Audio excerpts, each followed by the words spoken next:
الحمد لله الذي أمرنا بأن نعمل الصالحات. أشهد أن لا إله إلا الله وحده لا شريك له شهادة تنجي قائلها عن المهلكات. وأشهد أن محمدا عبده ورسوله سيد السادات. فصلوات الله وسلامه عليه وعلى آله وأصحابه خير العباد.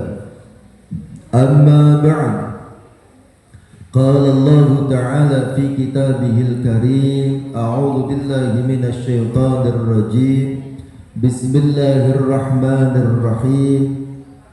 وتوبوا إلى الله جميعا أيها المؤمنون لعلكم تفلحون. صدق الله العظيم.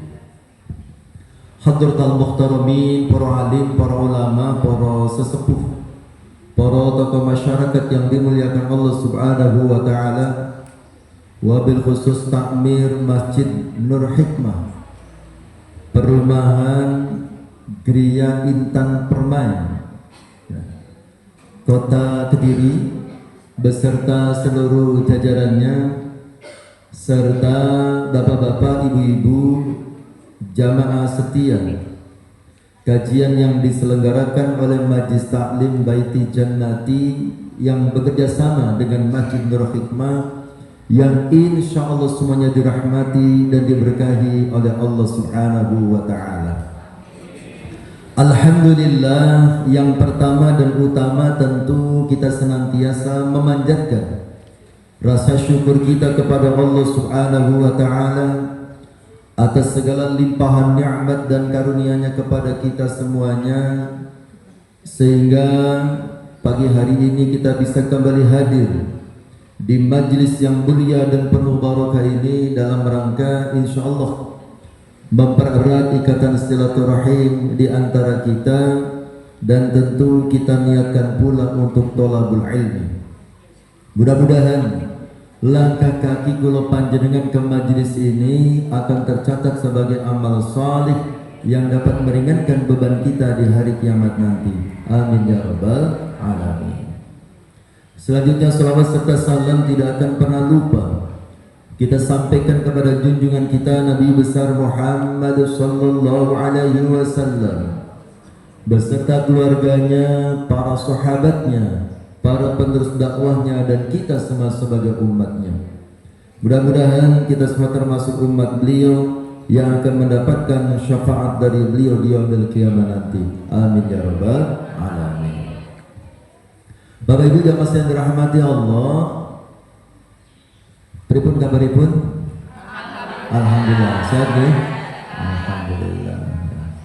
Kita saat ini memang betul-betul sedang turut prihatin ya, dengan berbagai macam bencana yang menimpa saudara-saudara kita di belahan bumi yang lain. Ada yang bencananya terus menerus tidak pernah berhenti sampai hari ini, yaitu saudara-saudara kita di Gaza, Palestina ya. Sudah dari zaman dulu, sudah bertahun-tahun ya, mendapatkan bencana ya, bencana dari kejahatan Israel laknatullah alaihim ya. Juga bencana yang sifatnya insidentil ya, yang sedang menimpa saudara-saudara kita di Kepulauan Sumatera, Aceh, dan juga mungkin yang lainnya. Saya punya adik satu, adik kandung saya, satu-satunya adik saya itu tinggalnya di Aceh ya. Dapat istri orang Aceh ya. Dia bercerita kebetulan takdir Allah daerahnya memang tidak langsung terkena banjir bandang ya, tapi terkena dampaknya ya, terutama ya, akses jalan itu banyak yang terputus, sehingga mobilitas barang ya, keluar masuk itu susah ya, sehingga sembako mahal ya, bensin mengalami kelangkaan, listrik 2 hari nyala 2 hari mati, dia bilang begitu. Cabai Bu di sini kilo berapa Bu cabai di sini? 80 ya. Di sana ada yang saya bercerita 200.000 kilo ya. Ya jadi serba susah ya, makanan susah, sembarang susah ya. Kita doakan di samping kita juga mengirimkan bantuan semampu kita, ya, kita juga jangan pernah berhenti berdoa, mendoakan mereka, mudah-mudahan dikuatkan oleh Allah Subhanahu wa taala, ya, diberikan kesabaran, ya, kemudian pemerintah dan seluruh pihak, ya, terus, ya, diberikan juga kekuatan oleh Allah untuk membuka kembali akses-akses jalan yang rusak, jembatan-jembatan yang rusak, dan memberikan bantuannya, ya, sesuai dengan apa yang dibutuhkan, ya, oleh saudara-saudara kita. Kita kirim hadiah Fatihah untuk yang meninggal, mudah-mudahan, ya, diampuni dosa-dosanya, diterima amal ibadahnya, yang sakit diberikan kesabaran dan cepat disembuhkan dari sakitnya, yang susah mudah-mudahan diberikan jalan keluar dari setiap masalahnya, ya. Dan tentu kita juga semua yang ada di sini juga tetap diberikan kesehatan, panjang umur, dan kemudahan dalam segala urusan kita. Ala hadhihi niyya wa ala kulli niyatin shalihah. Al-Fatihah.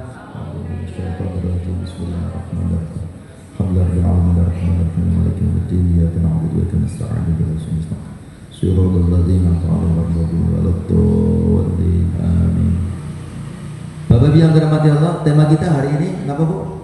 Taubat dan istighfar. Terus kunci bahagia dan selamat dunia akhirat. Masya Allah, ya.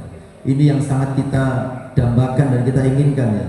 Selamat dunia dan akhirat dalam keadaan bahagia, ya. Bapak yang dirahmati Allah, ya. Sebelum kita bahas taubat dan istighfar sebagai kunci, ya, bahagia dan selamat dunia akhirat, perlu kita pahami kembali bahwa yang namanya manusia itu memang merupakan makhlukipun Gusti Allah yang memiliki dua potensi. Potensi melakukan kebaikan, potensi melakukan keburukan, ya. Manusia itu untuk baik terus tidak mungkin, itu malaikat, ya. Manusia juga tidak mungkin salah terus, ya. Itu setan, ya. Jadi kalau ada orang kerjanya tiap hari bikin jengkel, bikin salah, bikin masalah, jangan-jangan bukan orang gitu, ya. Setan jangan. Nah, yang namanya manusia itu bisa melakukan kebaikan, tidak menutup kemungkinan melakukan kesalahan. Seperti yang Allah firmankan di dalam Al-Quran, surah apa nih, yang kalimatnya begini, fa'alhamaha fujuraha wa taqwaha. Ya, surat apa nih, Bu? Al-Quran, betul. Nama Asy-Syams. Oh iya. Wasyamsi wadduhaha wal qamari idza talaha wan nahari idza jallaha wal laili idza yaghsha was samai wa ma banaha wal ardi wa ma tahaha wa nafsi wa ma sawwaha fa alhamaha fujuraha wa taqwaha. Ayat fa alhamaha fujuraha wa taqwaha.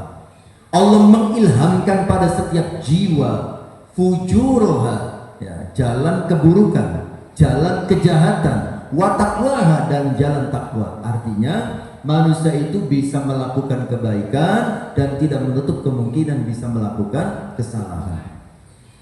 Sebagaimana juga Kanjeng Nabi Muhammad SAW dawuh wonten hadis riwayat Imam Tirmidzi dan Imam Ibnu Majah, juga Imam Ahmad, ya. Rasulullah dawuh kullu bani Adam khata'un. Setiap anak cucu Adam khata'un, banyak melakukan kesalahan, banyak melakukan dosa, ya. Semua anak cucu Adam, ya, termasuk kita di dalamnya, ya. Tetapi Bapak yang dirahmati Allah, sekalipun kita ini memang diciptakan oleh Allah bisa melakukan kesalahan dan dosa, bukan berarti kalau kita melakukan salah dan dosa kemudian tenang-tenang saja, antem-antem saja. Yo maklum, namanya juga manusia, biasa saja, namanya juga manusia. Bukan berarti begitu, ya. Memang manusia itu bisa salah, bisa berbuat dosa, tetapi bukan berarti, ya, kalau kita melakukan salah dan dosa kemudian kita tenang-tenang saja. Jangan, ya. Kenapa? Karena kata Kanjeng Nabi, ketika manusia melakukan dosa, ya, ketika kita melakukan dosa, maka di dalam hati kita ditulis satu titik noda hitam, ya. Ada noda hitam ditulis di dalam hati. Kemudian kalau kita tidak segera bertobat, tidak segera memohon ampun kepada Allah, maka noda hitam itu tetap ada di dalam hati kita. Kemudian ketika kita melakukan dosa lagi, maka noda hitam kita bertambah. Melakukan dosa lagi, bertambah lagi. Ya. Kalau setiap melakukan dosa tidak segera ditobati, tidak segera mohon ampun, maka hati kita penuh dengan noda-noda hitam. Ya. Kalau hati penuh dengan noda-noda hitam, ya, lama-lama hati itu akan sakit. Ya. Kalau hati itu sakit dan tidak segera diobati, lama-lama hati itu akan mati. Na'udzubillah kalau hati sudah mati. Ya. Nah, Bapak Ibu yang dirahmati Allah, noda hitam yang ada di dalam hati kita yang merupakan akibat dari dosa-dosa yang kita lakukan yang tidak ditobati, itulah yang membuat hati kita kadang-kadang sumpah. Ya. Kadang-kadang sumpah, stres, bingung karepe dhewe kan begitu ya. Itu gara-gara apa? Karena noda dosa yang ada di dalam hatinya tidak segera dibersihkan. Ya, gampang galau, gampang bingung ya. Ada masalah sedikit langsung sesak nafas kan gitu ya. Ada masalah sedikit langsung cenut-cenut kan gitu. Itu gara-garanya adalah dosa-dosa yang kita lakukan tidak segera ditobati, menempel di dalam hati kita. Ya. Makanya Rasulullah Shallallahu Alaihi Wasallam ya, bersabda, tadi memang dikatakan kullu bani Adam khata'un. Setiap anak cucu Adam berpotensi melakukan kesalahan. Tapi kata Kanjeng Nabi, wa khairul khata'in at-tawwabun. Sebaik-baik pelaku kesalahan adalah yang mau bertobat. Ya. Kemudian Allah Subhanahu wa taala juga di dalam surah An-Nur ayat 31. Surat apa, Bu? An-Nur ayat berapa? 31. Gusti Allah memerintahkan kalau panjenengan wa tubu ilallahi jami'an ayyuhal mu'minun, dan bertobatlah kalian semua ya. Wahai orang-orang yang beriman, bertobatlah kalian semua kepada Allah, wahai orang-orang yang beriman. Supaya apa? Kata Allah, la'allakum tuflihun, supaya kalian beruntung, supaya kalian bahagia. Nah ini gini ya. Jadi kata Gusti Allah, bertobatlah kalian semua supaya apa? Bahagia. Supaya apa? Beruntung. Supaya apa? Selamat dunia, selamat akhirat. Bertobatlah ya, dari dosa-dosa yang sudah kita lakukan. Apa sih bedanya istighfar dengan taubat itu? Ya. Istighfar itu bagian dari taubat. Istighfar itu artinya memohon ampun atas dosa-dosa. Ya. Kalau taubat, ya, taubat itu awal dari kata taba. Taba itu artinya kembali. Ya. Kembali dari jalan buruk kepada jalan baik. Kembali dari perbuatan maksiat kepada ibadah kepada Allah Subhanahu wa taala. Ya. Itu taubat. Taubat itu artinya kembali. Nah, Bapak Ibu yang dirahmati Allah Subhanahu wa taala, ya. Jadi kembali lagi, ya, dosa-dosa yang tidak ditobati ya, itu akan menjadi noda hitam yang menempel di dalam hati, yang akan membuat hati itu gelap. Kalau dibiarkan terus akan membuat hati itu mati. Dan na'udzubillah kalau sampai hati itu mati. Karena hati itu yang menjadi komandan dari tubuh kita ya. Yang menggerakkan tubuh kita itu berawal dari hati ya. Banyak orang yang badannya sehat, fisiknya kuat, tapi aras-aras ibadah. Dia apa ya. Kenapa itu penyebabnya? Karena hatinya tidak sehat. Hatinya sakit, bisa jadi hatinya mati. Orang kalau hatinya mati nggak bisa dinasihati ya. Dinasihati melawan ya.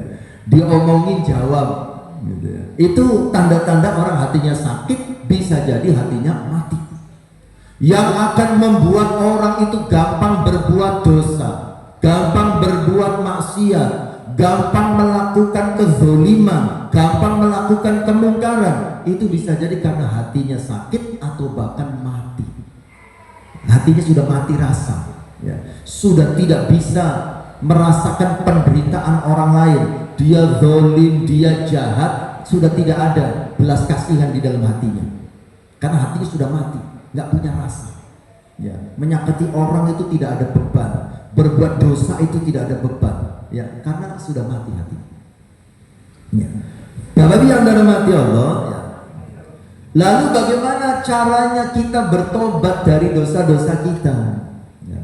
Nah ini, Bapak yang dirahmati Allah, dosa manusia itu kalau digolongkan, ya, itu kan ada dua bagian, ya, ada dua golongan. Ada dosa yang hubungannya dengan Allah, ada dosa yang hubungannya dengan sesama manusia. Ya. Kalau kita mau bertobat dari dosa yang hubungannya dengan Allah, ya, 3 hal yang harus kita lakukan. Ya. Kalau kita bertobat dari dosa yang hubungannya dengan Allah, 3 hal yang harus kita lakukan.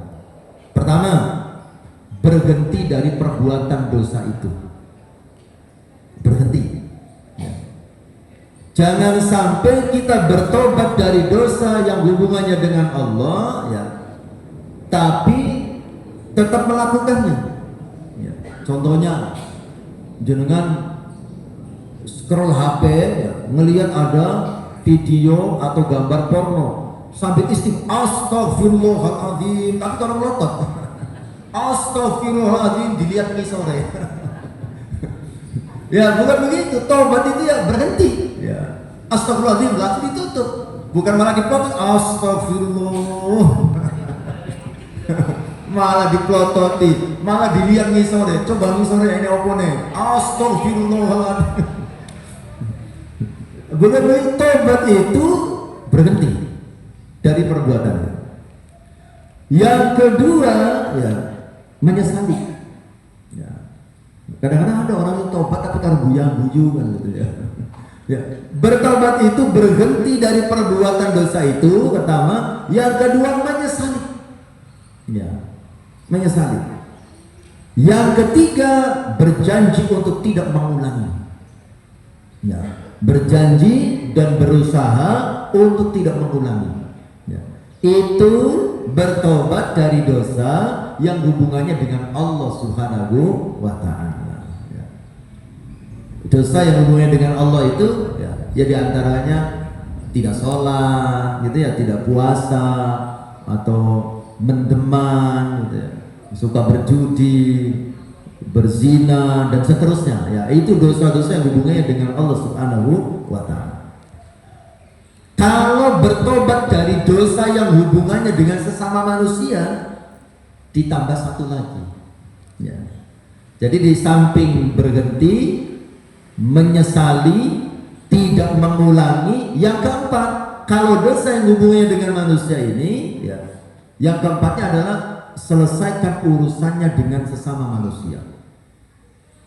Kalau dosa yang hubungannya dengan manusia itu kaitannya dengan kebendaan, ya, apakah itu utang piutang, apakah itu meminjam barang, apakah itu mengambil barang orang, ya, maka untuk mendapatkan ampunan dari Allah Subhanahu wa Ta'ala, ya, barang-barang itu, hak-hak orang yang sifatnya kebendaan itu, ya harus dikembalikan, ya, harus dikembalikan.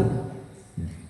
Kalau dosa dengan sesama manusia itu hubungannya, ya, terkait dengan harga diri dan kehormatan, ya, ya seumpama menyakiti hatinya, ya, memfitnahnya, gitu. Maka ketika kita bertobat dari dosa-dosa itu, di samping berhenti melakukannya, menyesalinya, tidak mengulanginya, dan yang keempatnya apa? Meminta maaf. Meminta maaf. Bapak yang dirahmati Allah, sering disampaikan oleh gurunda-gurunda kita, ya, oleh ulama-ulama kita, bahwa dosa-dosa kita, ya, kalau kaitannya dengan Gusti Allah, itu lebih mudah mendapatkan ampunan dari Gusti Allah. Kula panjenengan sholat, itu dosa kita bisa diampuni oleh Allah. Kulo panjenengan puasa, itu bisa mengampuni dosa-dosa kita yang hubungannya dengan Allah. Tapi kalau dosa kita yang hubungannya dengan sesama manusia tidak bisa diampuni oleh Allah dengan ibadah apapun. Jenengan sholat ribuan rakaat, jenengan puasa setiap hari, jenengan pergi haji setiap tahun, jenengan pergi umroh setiap bulan, jenengan khatam Al-Quran 3 hari sekali, jenengan berzikir istighfar 1000 kali setiap hari, sholawat 1000 kali setiap hari, ya, itu tidak bisa mengampuni dosa kita sekalipun cuma satu, kalau dosa itu hubungannya dengan sesama manusia. Tidak bisa ditebus dengan amal ibadah apapun. Dosa kita dengan sesama manusia hanya akan diampuni oleh Allah kalau kita sudah menyelesaikannya dengan sesama manusia. Makanya jangan suka menyepelekan. Ketika kita ada salah dan masalah dengan sesama manusia, cepat diselesaikan. Apalagi kalau masalah kita itu dengan mertua, dengan orang tua, dengan kakak, dengan adik. Kadang-kadang di tempat lain itu ada yang sama orang tua tidak saling menyapa, sama kakak dan adik tidak saling menyapa. Temriki ngoten apa mboten ngoten? Oh, mboten ngoten nggih. Aman sedanten nggih. Alhamdulillah gitu. Ya. Karena di luar sana banyak itu ya, tidak saling menyapa dengan saudara. Masya Allah ya. Bapak Ibu yang dirahmati Allah, coba kita perhatikan dan kita ingat-ingat ya. Ketika kita punya salah dan masalah ya, dan tidak cepat diselesaikan, itu bisa menjadi apa namanya, penutup pintu rezeki. Pintu rezeki bisa tertutup, Bu. Ya. Gara-gara kita punya salah dan masalah dengan sesama manusia tidak cepat diselesaikan, itu pintu rezeki itu ada yang ditutup oleh Allah Subhanahu wa taala. Ya. Contoh mawon. Panjenengan punya toko. Ya. Toko panjenengan itu sebetulnya lengkap. Ya. Jadi apa istilahnya kalau istilah orang Jawa Barat ya, palu gada ya. Ya. Apa yang lu mau gua ada ya, begitu ya, semuanya ada ya, apapun yang dibutuhkan gitu ya, itu ada ya. Nah tetapi ya, seandainya panjenengan itu punya salah dan punya masalah dengan lingkungan ya, dengan tetangga tidak akur, dengan rumah di depan tidak saling menyapa, dengan tetangga di depan gang juga bermasalah, seumpama kan gitu ya. Sekalipun toko jenengan besar, sekalipun toko jenengan lengkap gitu ya, itu kalau kita punya banyak salah dan masalah dengan lingkungan ya, itu kadang-kadang toko itu sepi ya, gini mungkin orang itu aras-arasan mau belanja di tempat kita ya. Kemudian seandainya ada orang jauh dari luar lingkungan kita, gitu ya, mencari toko kita karena kita tokonya lengkap, sembarang-sembarang ada, kan gitu ya. Dia datang dari luar lingkungan kita, sebelum ketemu toko kita, ketemu dengan tetangga kita, nanya, Mbak, di sini toko yang jual sembarang-sembarang itu di mana ya? Saya mau membeli sesuatu tidak ada di tempat saya, katanya tokonya dekat sini. Apa kata tetangga jenengan? Nggak ada. Kau apa Mbak? Ibu ini setolong betek ibu. Padahal toko yang dicari ada di sebelahnya, gitu ya. Tapi karena yang punya toko punya masalah dengan tetangganya, tetangganya tidak mau menunjukkan tokonya. Ya itu, dia ngomong gini. Itu gara-garanya apa? Punya salah dan masalah tidak cepat diselesaikan. Ya. Makanya jangan pernah menyepelekan dosa-dosa kita. Ya. Dosa-dosa kita akan membuat kita tidak hanya sengsara di akhirat, di dunia pun kita sudah susah. Ya. Dosa kita dengan manusia, ya, seandainya di dunia oke lah selamat gitu ya, di dunia. Tapi di akhirat tidak bisa. Ya. Pada saat kita mau masuk surga, gara-gara kita rajin sholatnya, rajin puasanya, rajin baca Qur'annya, pergi umroh tiap bulan, pergi haji setiap tahun, seumpama. Tapi karena kita punya salah dan masalah dengan sesama manusia, nanti di akhirat pahala haji, umroh, puasa, baca Quran, zikir itu diambil oleh Allah Subhanahu wa taala, digunakan untuk apa? Menebus salah dan dosa yang kita lakukan yang belum kita selesaikan dengan sesama manusia. Diambil pahalanya. Setelah pahalanya habis, ternyata masih banyak yang protes. Masya Allah. Akhirnya apa yang terjadi? Dosa-dosa orang yang disakiti diambil oleh Allah, ditimpakan kepadanya. Kata Kanjeng Nabi, itulah gambaran orang yang bangkrut di hari kiamat. Al-muflis, bangkrut di hari kiamat. Sekali lagi, Bapak Ibu yang dirahmati Allah, jangan pernah menyepelekan salah dan masalah kita dengan sesama manusia. Termasuk Bapak Ibu yang dirahmati Allah, seandainya kita tidak punya salah dan masalah secara langsung dengan manusia, tapi kita punya salah dan punya masalah dengan alam, mohon maaf, ya, seperti yang terjadi saat ini, ya. Itu kan karena salah dan dosa yang dilakukan oleh segelintir orang, ya, akhirnya bisa merugikan banyak orang, ya.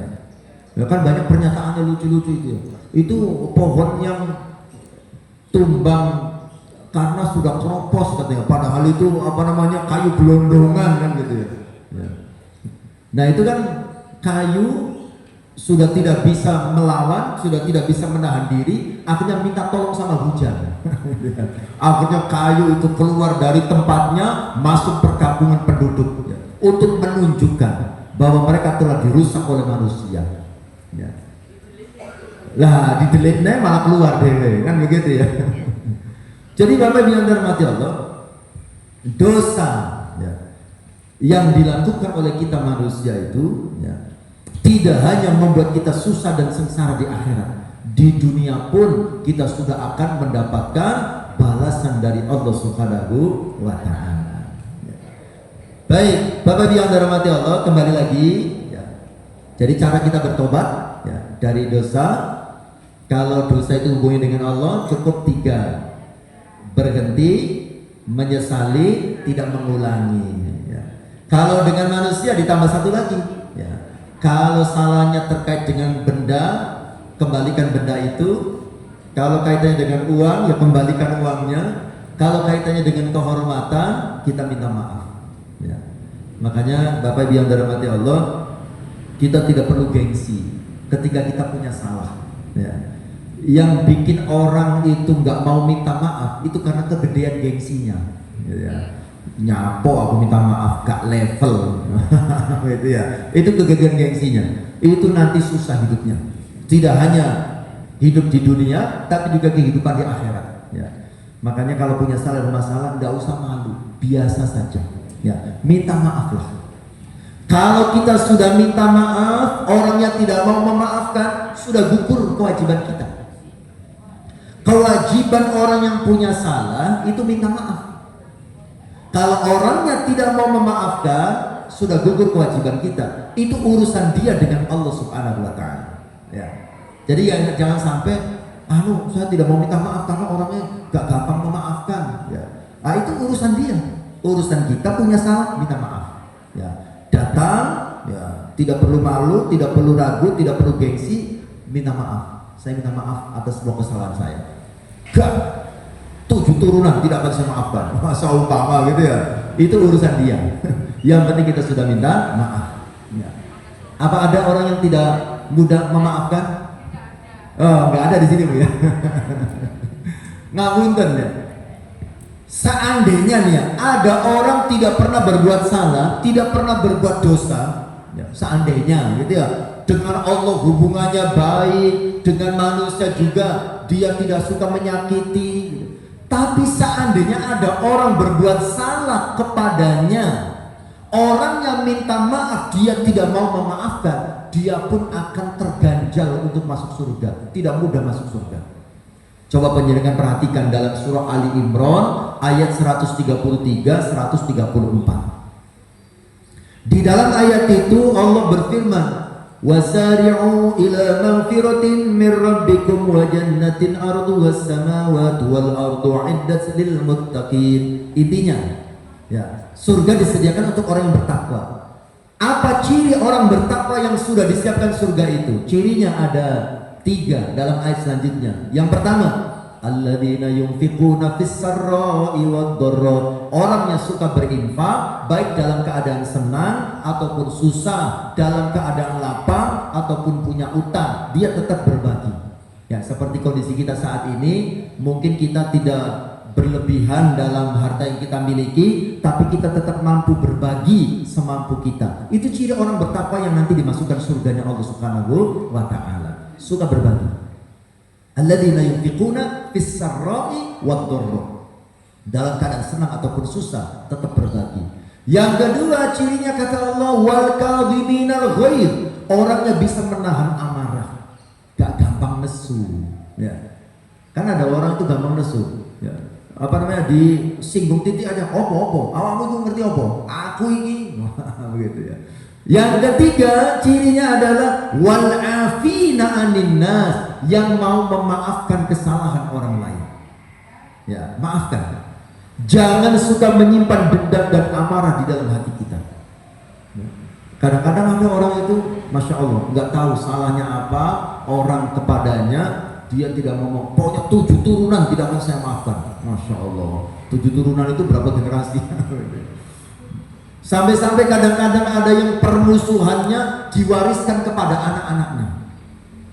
Mas, sampai yang jangan bergaul sama anaknya ibu itu. Oh, masya Allah. Kenapa toh bu?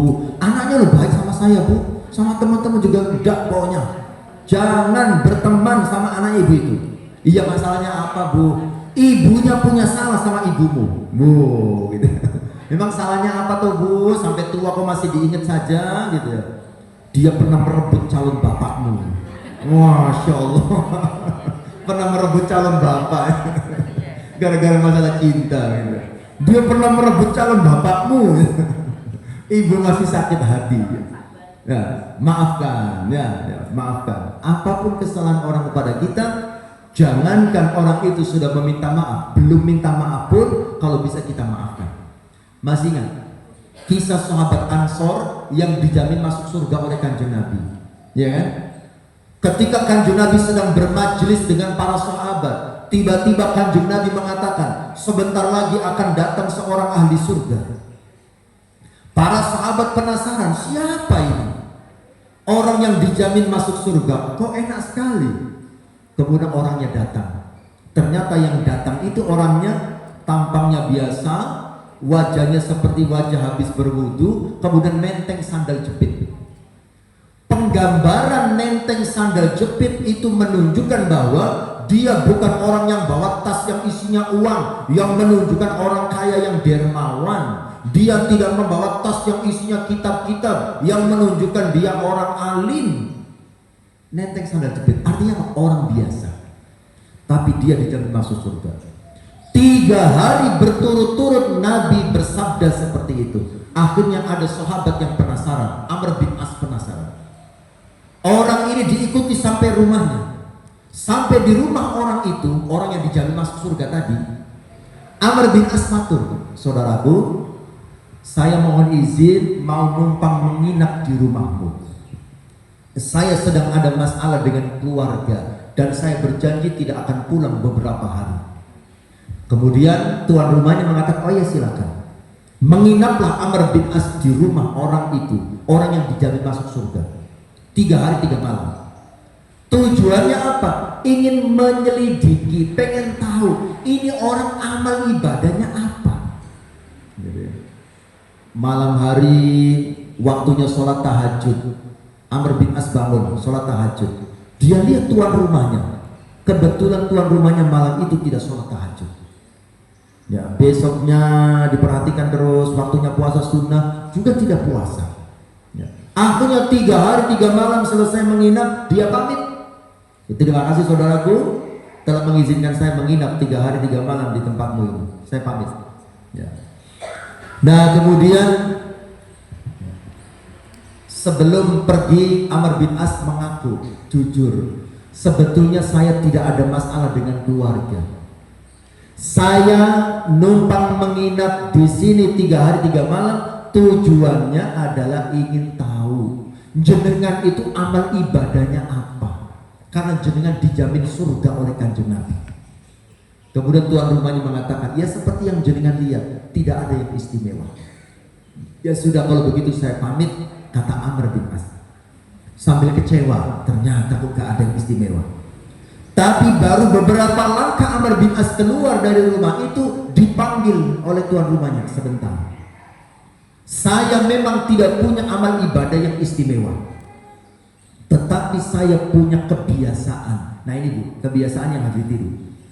Apa kebiasaannya? Dia bercerita, setiap malam sebelum tidur saya membersihkan hati saya dari berbagai macam penyakit hati.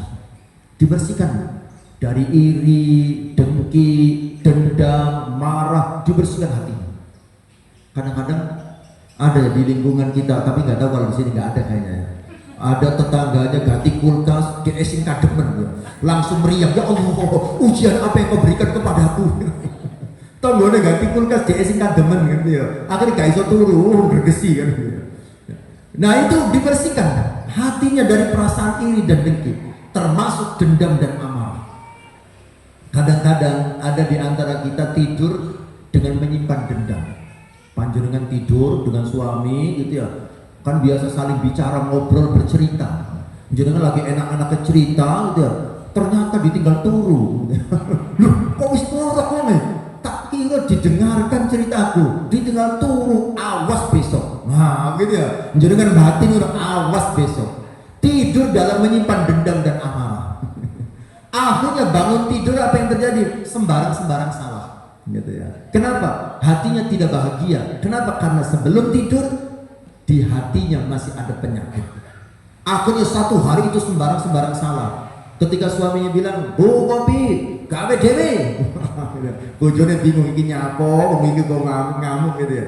Penyebabnya ternyata sebelum tidur hatinya menyimpan dendam. Begitu ya, emosi dan marah.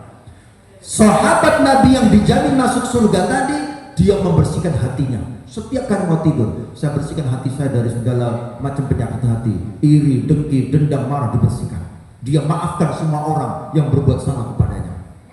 Kata Amr bin As, nah ini amal istimewanya yang menyebabkan panjenengan dijamin surga oleh Kanjeng Nabi Muhammad sallallahu alaihi wasallam. Nggih, ngaten nggih, cara bertobat dan beristighfar. Cara bertobat dari dosa-dosa. Nah kemudian apakah Kanjeng Nabi memberikan contoh kepada kita bahwa Kanjeng Nabi juga bertobat dan beristighfar setiap hari? Kan tadi perintah dari Allah dalam surah An-Nur ayat 31, wa tubu ilallahi jami'an ayyuhal mu'minuna la'allakum tuflihun. Apakah Kanjeng Nabi mengamalkan ayat ini? Ini perintah dari Allah. Perhatikan Bapak Ibu yang dirahmati Allah.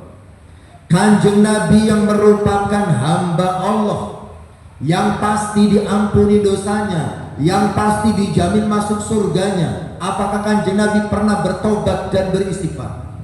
Padahal beliau tidak punya salah dan dosa. Masya Allah. Perhatikan hadis berikut. Hadis riwayat Imam Bukhari yang bersumber dari sahabat Abu Hurairah. Kanjeng Nabi bersumpah, wallahi demi Allah, inni sesungguhnya aku la astaghfirullah, sungguh aku beristighfar kepada Allah, mohon ampun kepada Allah, wa atubu ilaih, dan bertobat kepadanya fil yaumi, dalam satu hari, aktsara, lebih banyak, min sab'ina marrah, dari 70 kali. Masya Allah. Kanjeng Nabi nih, yang sudah pasti diampuni dosa-dosanya, yang sudah pasti dimasukkan surga, setiap hari masih bertobat dan beristighfar lebih dari 70 kali. Dalam hadis yang satunya riwayat Imam Muslim, Kanjeng Nabi memerintahkan kulo panjenengan, ya ayyuhan nas, wahai sekalian manusia, tubu ilallah, bertobatlah kalian semua kepada Allah. Apakah Kanjeng Nabi hanya menyuruh? Tidak. Beliau selanjutnya mengatakan, fa inni, maka sesungguhnya aku, atubu, aku bertobat, fil yaumi dalam satu hari, ilaihi kepada Allah, mi'ata marrah 100 kali. Ya, hadis yang pertama Kanjeng Nabi mengatakan bertobat beristighfar lebih dari 70 kali setiap hari. Hadis yang kedua Kanjeng Nabi mengatakan bertobat 100 kali setiap hari. Bapak yang dirahmati Allah, ya. Jumlah-jumlah ini bukan untuk membatasi, ya. Karena saya pernah mendengar jenengan itu kalau istighfar nggak boleh lebih dari 100 kali. Itu melebihi Kanjeng Nabi. Kanjeng Nabi cuma 70 sampai 100 kali. Jenengan kok lebih dari 100 kali? Nah, ini salah paham. Ya. Istighfar, bertobat, gitu ya. Ya. Bisa dilakukan sebanyak-banyaknya. Ya. Kanjeng Nabi sudah pasti dijamin masuk surganya. Ya. Nah, kita tidak ada yang menjamin, ya, diampuni dosanya, tidak ada yang menjamin dimasukkan surganya. Seharusnya lebih banyak lagi. Ya. Pertobatan yang kita lakukan dan istighfar yang kita baca. Ya. Jadi intinya, Bapak Ibu yang dirahmati Allah, Kanjeng Nabi memberikan contoh kepada kula panjenengan. Beliau setiap hari bertobat dan beristighfar. Nah sekarang Bapak Ibu yang dirahmati Allah, saya ingin menyampaikan di antara keutamaan istighfar.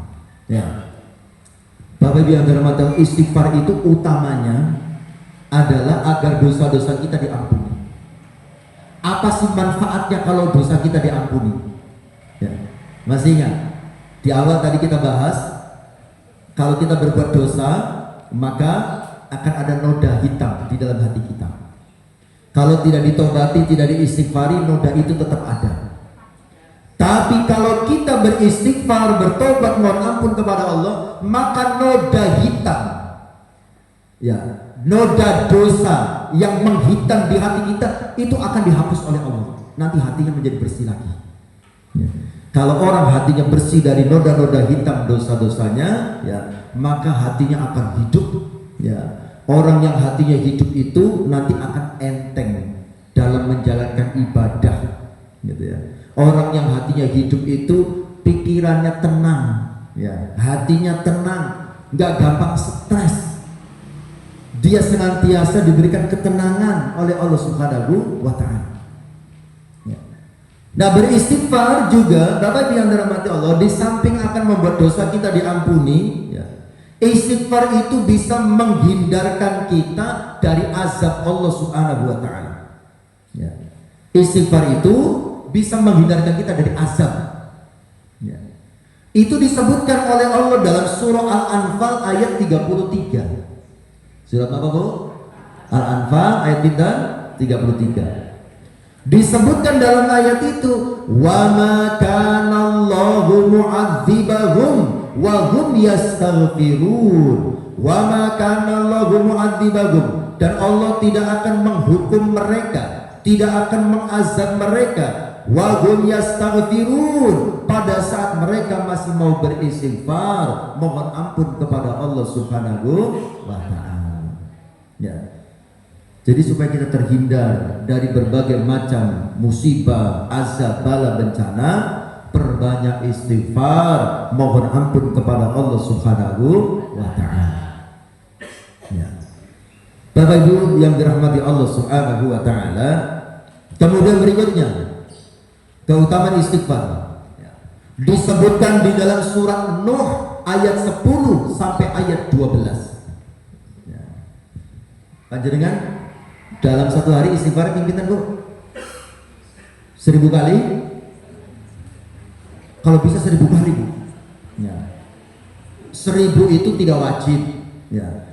Penyebutan angka 1000 itu intinya adalah istighfarnya yang banyak. Jenengan istighfarnya mau 1001 boleh, 1000 kurang 1 boleh, gitu ya. Intinya yang banyak, gitu ya. Penyebutan angka 1000, 2000 itu untuk mempermudah, menggambarkan. Oh, intinya istighfarnya yang banyak, kan begitu ya. Mau 1001, 1000 kurang 1, 2002 terserah, begitu ya. Tapi intinya yang banyak, gitu ya. Masya Allah, Bu, rasakan manfaatnya. Mungkin saya pernah bercerita ke jenengan. Saya punya teman, ya, waktu mondok di Lirboyo, gitu ya. Ya, bisnisnya bangkrut Bu. Ya, bisnisnya bangkrut, rumah disita sama bank, mobil disita sama bank. Untungnya istrinya nggak ikut disita. Semuanya habis. Ya. Kemudian soal ke kiai. Ya. Setelah cerita panjang lebar, intinya Pak Kiai saya bangkrut, apa yang harus saya lakukan? Kesimpulannya begitu. Kemudian Pak Kiai menyampaikan perbanyak istighfar, mohon ampun kepada Allah. Ya, kakek dosa apa? Gitu ya. Berapa kali Pak Kiai? Ya, tidak usah dihitung. Ya. Selama kamu tidak bicara dengan manusia, maka beristighfarlah. Ya. Jadi dalam satu hari 24 jam, kalau tidak tidur, ya, kecuali tidur, kecuali di kamar mandi atau sedang bicara dengan orang, maka di luar itu istighfar. Ya. Tidak usah dihitung, perbanyak istighfar. Masya Allah. Bapak Ibu yang dirahmati Allah, tidak menunggu waktu hitungan yang lama, tahun, ya. Mungkin hanya beberapa hari atau bulan lah kalau paling lama. Ya. Itu tidak lama setelah itu ada teman saya yang lain datang menemui teman saya yang bangkrut itu. Kang, saya dengar sampai lagi bangkrut. Iya, doain ya, mudah-mudahan saya kuat. Gitu. Enggak, saya tidak hanya mau mendoakan, tapi saya konkret mau membantu. Mohon maafkan. Saya ada uang nganggur 50 juta. Masya Allah, ada orang uangnya nganggur. Saya ada uang nganggur 50 juta. Silakan dipakai. Ya, usaha lagi, mulai lagi, cicili utang-utang di tempat lain. Nanti kalau utang di tempat lain sudah terbayar, untuk kebutuhan hidup rumah tangga sudah cukup, silakan pikirkan untuk mengembalikan ke saya. Masya Allah. Ya, itu Gusti Allah yang memberikan jalannya. Ya, Gusti Allah yang memberikan jalan keluarnya. Jadi kalau Gusti Allah sudah berkehendak, ya, memberikan jalan keluar, nggak ada yang susah buat Gusti Allah. Sangat mudah, ya, sangat mudah. Tiba-tiba itu bahasa manusia ya. Bahasa Allah itu nggak ada yang tiba-tiba. Semuanya diatur oleh Gusti Allah. Ada temen yang lama nggak muncul, ya, tiba-tiba muncul, ya, memberikan bantuan dan seterusnya. Ya. Perbanyak istighfar. Jangan sampai kita baca istighfar itu kalau kaget saja. Karena ada orang baca istighfar kalau kaget saja. Disenggol astagfirullahaladzim. Ya Allah Mbak, sampai ngaget-ngaget ya. Tapi itu masih penting Bu ya. Kagetnya baca istighfar. Yang repot itu kalau kaget pintu kebun binatang yang dibuka. Akhirnya muncul kewan kan gitu. Perbanyak istighfar. Ya, perbanyak istighfar. Kalau bisa 1000 ya. 1000 itu nggak lama Bu, nggak nyampe 15 menit. Kalau bisa istighfarnya yang sama ada tobatnya, astagfirullah wa atubu ilaih. Ya, kita kan biasanya astagfirullahaladzim, astagfirullahaladzim, astagfirullahaladzim. Kalau bisa astagfirullah wa atubu ilaih. Ya, astagfirullah, aku memohon ampun kepada Allah, wa atubu, dan aku bertobat ilaihi kepadanya. Astagfirullah wa atubu ilaih, astagfirullah wa atubu ilaih, astagfirullah wa atubu ilaih, astagfirullah wa atubu ilaih. Ya, sebanyak-banyaknya.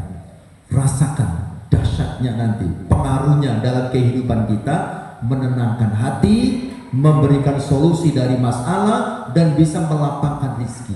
Ya, perbanyak istighfar. Baik, kita kembali kepada surat Nuh ayat 10 sampai ayat 12. Ya. Disebutkan di dalam ayat itu, faqul tastaghfiru rabbakum innahu kana ghaffara yursilis samaa'a 'alaikum midrara wa yumditkum bi amwali wa banina wa yaj'al lakum jannati wa yaj'al lakum anhara. Ini cerita umatnya Nabi Nuh sambat kepada Nabi Nuh tentang berbagai macam persoalan hidupnya. Ada yang sambat masalah pertanian, ada yang sambat masalah tanahnya yang tandus, ada yang sambat masalah ekonomi, ada yang sambat masalah rumah tangga, dan berbagai macam masalah lainnya. Ternyata apapun masalahnya, sama Nabi Nuh diberikan solusi yang sama. Fakultu, maka aku katakan, istaghfiru, beristighfarlah kalian semua, rabbakum, kepada Tuhan kalian, innahu kana ghaffara, sesungguhnya Tuhan kalian Tuhan yang maha pengampun. Lalu kata Nabi Nuh, apa balasan dari Allah selain diampuninya dosa dengan beristighfar? Yursilis samaa'a 'alaikum midrara, nanti Allah turunkan hujan yang lebat dari langit untuk kalian. Kenapa balasan istighfar kok hujan? Sebagai jawaban curhatan salah seorang umatnya Nabi Nuh yang sambat masalah tanah pertaniannya yang tandus karena jarang diberi hujan. Perbanyak istighfar. Makanya salah satu cara minta hujan itu dengan memperbanyak istighfar. Jadi cara minta hujan itu pertama dengan sholat istisqa, yang kedua dengan cara berdoa, yang ketiga dengan cara memperbanyak istighfar. Lalu apalagi balasan istighfar? Nah, selanjutnya Bu, mungkin jenengan suka. Kalau saya suka banget. Ya. Apa balasannya? Wayumditkum. Artinya apa? Allah akan memperbanyak untuk kalian. Apa yang diperbanyak oleh Allah? Bi amwalin, harta benda, wabanina, dan juga anak-anak. Diperbanyak keturunannya, diperbanyak rizkinya. Ya, jadi tidak hanya diperbanyak anaknya, tapi juga diperbanyak hartanya supaya mencukupi kebutuhannya. Jadi kalau ada yang banyak anaknya tapi tidak banyak rizkinya, jangan-jangan kurang istighfarnya. Senang produksi tapi tidak sering baca istighfar. Akhirnya anaknya banyak, rizkinya tidak mengikuti. Jadi seharusnya perbanyak istighfar. Karena ayatnya jelas, yang diperbanyak hartanya dulu, kemudian baru anak keturunannya. Kemudian apalagi balasan istighfar berikutnya? Wa yaj'al lakum jannatin. Allah jadikan untuk kalian jannah. Jannah dalam ayat ini maknanya bukan surga, tapi perkebunan yang subur. Jadi jenengan yang hobi bercocok tanam ya, atau pekerjaannya bertani, berkebun, supaya diberikan hasil yang barokah, di samping bercocok tanam sesuai dengan ilmunya, perbanyak istighfar, mohon ampun kepada Allah. Wa yaj'al lakum anhara. Kemudian Allah jadikan untuk kalian sungai-sungai. Artinya apa? Diberi sumber rezeki yang banyak, tidak hanya dari satu pintu. Rezekinya nanti banyak dari banyak jalan.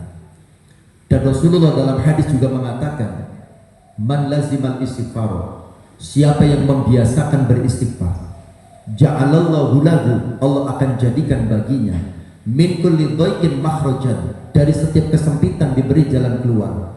Ya.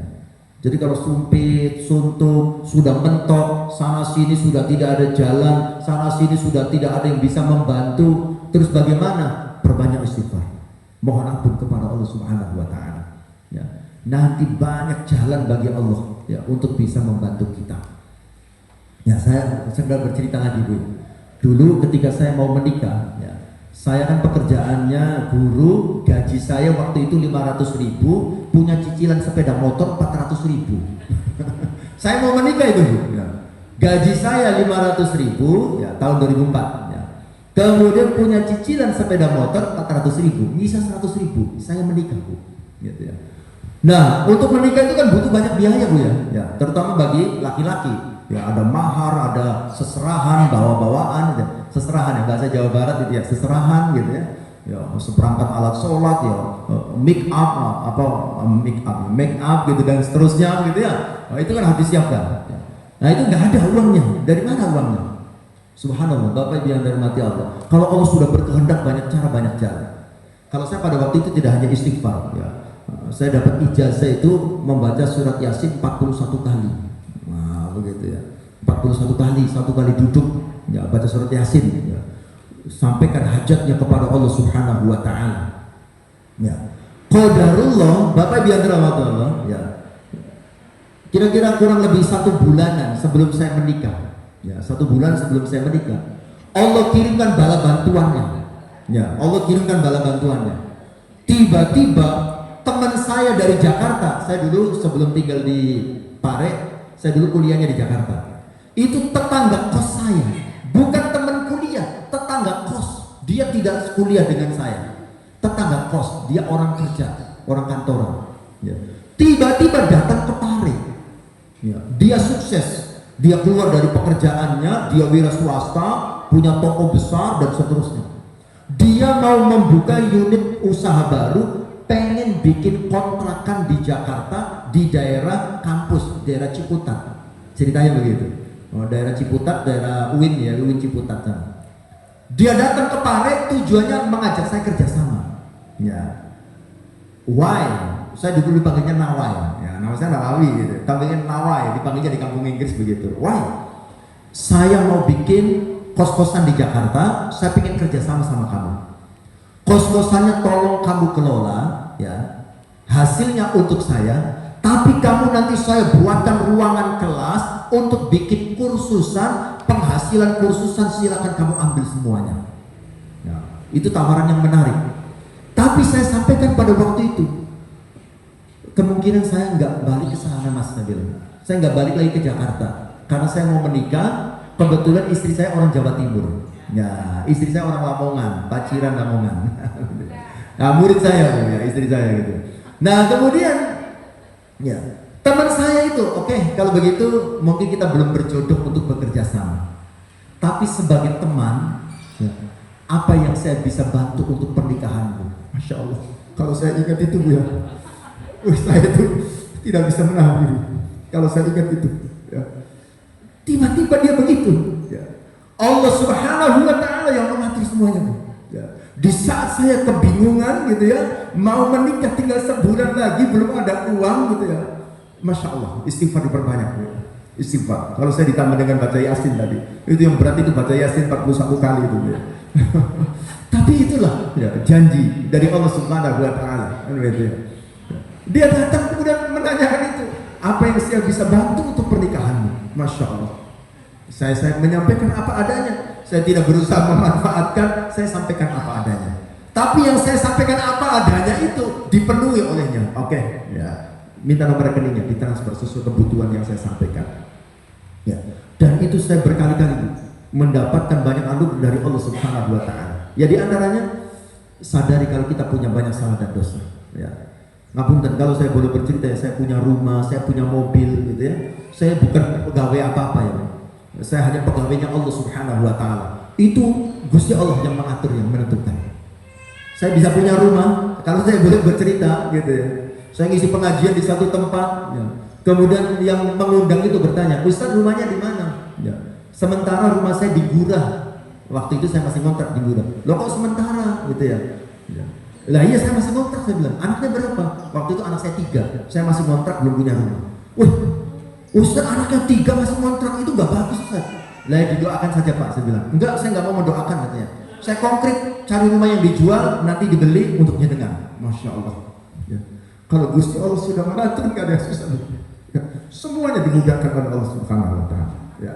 Tinggal keyakinan kita kepada Allah Subhanahu wa Ta'ala. Saya punya mobil, 2 kali punya mobil, itu juga begitu caranya, gitu ya. Saya ngisi pengajian terlambat 5 menit gara-gara kehujanan. Ya, ditanya, kenapa terlambat Ustaz? Biasanya tepat waktu. Hujan Pak. Lah emang kenapa dengan hujan? Biasanya kan berhenti dulu pakai jas hujan. Lah emang naik apa kesininya? Naik motor. Waduh, nggak bagus ini katanya. Nanti selesai pengajian ikut saya ke garasi, itu ada mobil saya yang sudah tidak dipakai. Silakan dipakai. Masya Allah. Jadi kalau Allah sudah berkehendak, tidak ada yang susah buat Allah Subhanahu wa Ta'ala. Saya haji gratis Bu. Haji saya undangan kerajaan Saudi Arabia. Hajinya gratis, 0 rupiah, diberikan fasilitas super eksekutif. Gitu ya. 0 rupiah gratis hajinya. Gitu ya. Diundang oleh Allah Subhanahu wa Ta'ala lewat kedutaan Saudi Arabia. Semua Allah yang melakukan, semua Allah yang menghendaki. Tugas kita yakin kepada Allah, beribadah kepadanya. Di antara itu banyak-banyak istighfar. Istighfar. Sampai hari ini saya insya Allah tidak pernah meninggalkan yang namanya istighfar. Ya, saya bisa minimal itu ya 100. Kalau pas lagi kuat hatinya itu 100.000 gitu ya. Istighfar setiap hari. Ya, sama sholawat. Zikir saya itu nggak banyak-banyak, istighfar sama sholawat. Sholawatnya yang pendek saja, sholawat Jibril, Sallallahu Muhammad, Sallallahu Muhammad. Itu 1000 kali itu tidak nyampe 1 jam. 15 menit paling selesai. Sallallahu Muhammad, Sallallahu Muhammad, Sallallahu Muhammad, Sallallahu Muhammad 1000 kali. Sama istighfarnya astagfirullah wa atubu ilaih, astagfirullah wa atubu ilaih, astagfirullah wa atubu ilaih. Kalau bisa 1000, kalau nggak bisa istighfar 100. Ya, insya Allah itu akan menjadi kunci bahagia dan selamat dunia dan akhirat. Gitu ya. Kembali lagi, Bapak Ibu yang dirahmati Allah, istighfar ya. Tema kita taubat dan istighfar. Ya. Dan kata Rasulullah tadi kita sedang membahas hadis ya. Kata Rasulullah, siapa yang melazimkan, membiasakan istighfar, ja'alallahu lahu min kulli dhaiqin makhrajan, diberikan jalan keluar ya dari setiap kesempitan, wa min kulli hammin farajan, diberikan jalan keluar dari setiap kesedihan, wa razaqahu min haitsu la yahtasib, dan Allah berikan ia rizki dari arah yang tidak disangka-sangka. Rizki dari arah yang tidak disangka-sangka adalah rizki di luar pendapatan tetap.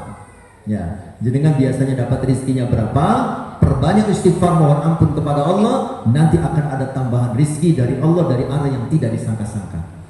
Termasuk jenengan kalau pas beres-beres rumah gitu ya, beres-beres barang-barangnya suami, itu sambil baca istighfar Bu. Mau nyuci bajunya suami, celananya suami, kalau baca istighfar, Astaghfirullahaladzim, Astaghfirullahaladzim, diperiksa kantongnya Bu. Akhirnya itu Allah berikan warazaqahu min haitsu la yahtasib. Astaghfirullah. Ada yang ganjel di sini Bu. Alhamdulillah. Akhirnya kan gitu ya. Enak sing lali duite kan gitu. Ya. Jadi banyak-banyak istighfar dia sambil bekerja di rumah. Astagfirullah. Beresi pecinya suami Bu ya. Ini perlu diperiksa di sini Bu. Kadang-kadang ada duitnya di sini Bu. Astaghfirullahaladzim. Ini kadang-kadang ada uangnya di sini. Ya, perbanyak istighfar. Katakan Nabi apa? Warazaqahu min haitsu la yahtasib. Allah akan berikan rezeki dari arah yang tidak disangka-sangka. Ya. Perbanyak istighfar dengan bahagia ya. Baca istighfar dengan senang, dengan bahagia ya. Insya Allah banyak keberkahan yang akan Allah berikan kepada kita. Saya kira demikian ya, Bapak Ibu yang dirahmati Allah bisa disampaikan.